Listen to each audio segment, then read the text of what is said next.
Howdy everyone, this is Grant Bynum with Uptown 101, and hey, we're at the Best Dallas Apartments. That's our channel. Now, we're also at the Knox Heights. This is the apartment. We're on the second floor. It's in the Knox area, and this is the pool area. So let's describe it a little bit. It's really pretty. First of all, love just the feel of it. Right next to it is there's a club room, and there's a fitness center that's right over there. We'll visit that fitness center right after this. Right over here, I do see some grilling stations. So there's 2 grilling stations. You can grill vegetables, meat, whatever, and it's free gas. So you can grill that at any time.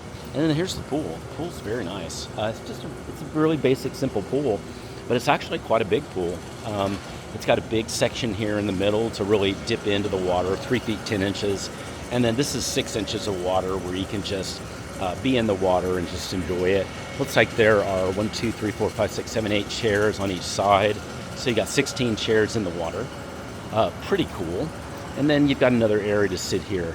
It's really nice. And then you can kind of see the community feel here too. This is a really pretty community feel. By the way, you're going to have a balcony in your apartment. that's really obvious. And I like how there's lights over here, and it just feels great out here too. So this is the pool section. And if you have any questions, just send me a text. Just use the number below.